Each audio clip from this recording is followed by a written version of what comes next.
Salam kepada dokter, perkenalkan nama saya Alvin Fredrik dari MPM 130, 110, 190, 168. Pada kesempatan kali ini saya akan mendemonstrasikan terkait physical examination of obstetric dengan kehamilan di atas 20 minggu. Berikut adalah demonstrasinya. Sebelum kita melakukan pemeriksaan kepada pasien tersebut, ada beberapa hal yang perlu kita pastikan terlebih dahulu.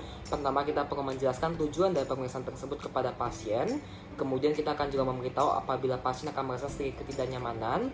Namun, ketidaknyamanan tersebut tidak akan melukai atau mengham janin dari pasien tersebut. Dan setelah itu kita akan meminta konsen untuk memastikan bahwa pasien setuju untuk dilakukan pemeriksaan tersebut. Setelah itu, apabila pasien sudah menyetujui, kita akan mencucikan kita dan juga mempersiapkan alat-alat yang dibutuhkan untuk melakukan pemeriksaan tersebut. Lalu, pasien juga akan diminta untuk mengkonsolkan urinary bladder-nya sebelum kita melakukan pemeriksaan, karena nanti apabila bladder penuh, itu tidak akan nyaman apabila ditekan-tekan. Setelah itu, kita bisa lanjutkan ke pemeriksaan fisiknya. Baik, berikut adalah demonstrasi dari physical examination of obstetric pada usia kehamilan di atas 20 minggu. Pertama-tama, setelah kita melakukan history taking dan juga inform consent dari ibu tersebut, kita akan pastikan bahwa ibu tersebut sudah nyaman di kasurnya. Kita bisa memulai pemeriksaannya. Pertama yang akan saya lakukan adalah pemeriksaan fundal height measurement, di mana kita akan mengukur panjang dari simfisis pubis hingga ke fundus of the uterus untuk mengestimasikan usia kehamilan dari ibu tersebut. Pertama-tama kita akan pastikan terlebih dahulu dari uterus ibu tersebut sudah ada pada di bagian midline. Setelah itu apabila belum di midline, kita akan geser uterus tersebut ke arah aksial dari midline. Lalu kita bisa mulai untuk pengukurannya. Di sini kita akan palpasi terlebih dahulu menggunakan radial side of our index finger untuk mencari bagian dari fundus dari uterus tersebut.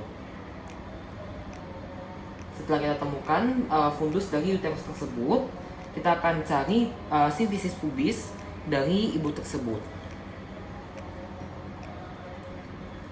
Setelah kita temukan fundus dari uterus ibu tersebut dan juga simfisis pubis, ya, kita bisa lakukan pengukurannya menggunakan measurement tape seperti berikut. Untuk pengukuran ini kita akan melakukan 2 kali dari fundus uterus ke simfisis pubis dan sebagian dari simfisis pubis ke fundus dari uterus, di mana nanti panjang dari kedua tersebut akan dirata-ratakan. Pengukuran disarankan dimulai dari penggunaan inci agar bisa lebih akurat. Di sini kita akan ukur dari fundusnya, kita tarik hingga ke simfisis pubisnya. Lalu kita akan lihat berapa panjangnya. Di sini panjangnya di sekitar 31 cm. Lalu kita akan ulang pemeriksaannya dari arah simfisis pubis ke arah fundus of the uterus.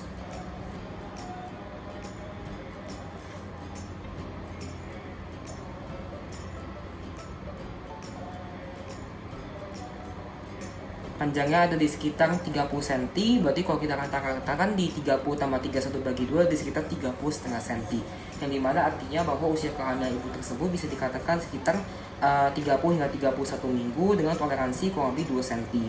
Lalu apabila ukuran tersebut tidak sesuai, yang diartikan bisa lebih dari 2 cm atau kurang dari 2 cm, itu nanti akan mengalami beberapa kondisi seperti apabila berlebihan adanya bayi lebih dari satu pada janin tersebut, atau mungkin mengalami polyhydramnios, atau mungkin lebih kecil seperti oligohydramnios atau intrauterine growth restriction. Selanjutnya yang akan saya lakukan adalah pemeriksaan Leopold untuk mengetahui posisi dari janin ibu tersebut. Leopold ini dibagi menjadi 4 bagian, ada Leopold 1, 2, 3, 4. Untuk yang pertama, kita akan menghadap ke arah kepala dari ibu tersebut dan kita akan mempalpasi fundus dari uterus kembali. Di sini yang kita lakukan adalah tujuannya untuk mengetahui apa yang ada pada bagian fundus dari uterus ibu tersebut. Apakah kepalanya ada di bagian fundus, atau bagian dari bokong atau bawahnya, atau bayinya mengalami posisi transversal. Di sini akan kita cari fundusnya, lalu akan kita raba dengan seperti membentuk cupping. Apabila kepala itu akan merasa bulat, rata dan juga melenting. Apabila bukan kepala, biasa akan merasa kurang bulat dan juga seperti large nodular mass. Setelah kita bisa pastikan, kita akan lanjut ke Leopold 2. dimana kita akan meraba bagian lateralnya. Di sini akan saya gunakan satu tangan sebagai support, lalu akan saya raba dengan jari-jari saya di bagian lateralnya untuk melihat apakah punggung ada di bagian kiri atau bagian kanan.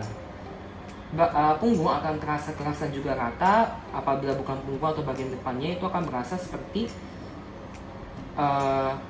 bisa bergerak, irregular dan juga tidak rata. Lalu sebaliknya,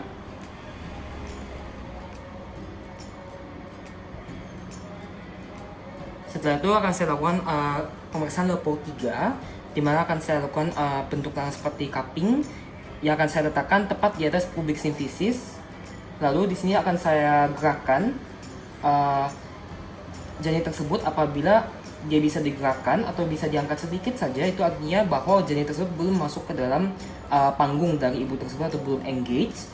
Lalu apabila sudah tidak bisa digoyangkan atau tidak bisa diangkat, itu artinya bahwa janin tersebut sudah terengage ke panggung dari ibu tersebut.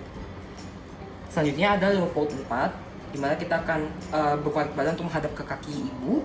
Di sini prinsipnya mirip dengan Leopold 1 untuk melihat apa yang ada di bagian pubic symphysis dari ibu tersebut. Di sini pubic symphysis. Lalu di sini juga kita akan melihat apakah dapat dirasakan convergent atau divergent, di mana convergent ini artinya bahwa bayi tersebut tadinya belum masuk ke panggung ibu tersebut, dan apabila divergent itu artinya bahwa janin tersebut sudah masuk ke dalam panggung ibu tersebut. Baik, setelah pemeriksaan Leopold, kita akan mengauskultasi untuk mendengarkan detak jantung dari bayi tersebut menggunakan monoaural stetoskop. Di sini monoaural stetoskopnya akan kita letakkan di bagian sisi perut ibu yang memiliki punggung dari bayi tersebut untuk mendengarkan detak jantung yang paling jelas. Anggap di sini adalah punggung dari bayi tersebut, kita akan letakkan, lalu kita akan dengarkan langsung dengan telinga kita. Dan di sini kita akan dengarkan selama 15 detik dengan interval 5 detik, 5 detik, 5 detik, di mana nanti hasil akan dikali 4. Kenapa harus didengarkan per 5 detik? Itu untuk mendengar regularitas dari detak jantung bayi tersebut. Untuk detak jantung yang normal itu ada di sekitar 120 hingga 160 detakan per menit. Lalu kita akan melihat apakah di setiap 5 detik tersebut jumlah detakannya adalah sama. Setelah ini selesai semua, kita akan meletakkan semua alat-alat kembali dan juga menutup perut ibu kembali dan memberitahu ke ibu tersebut bahwa pemeriksaan sudah selesai, dan memberikan hasil informasi yang kita dapatkan ke ibu tersebut terkait usia kehamilan, posisi dan juga kondisi terkait detak jantung.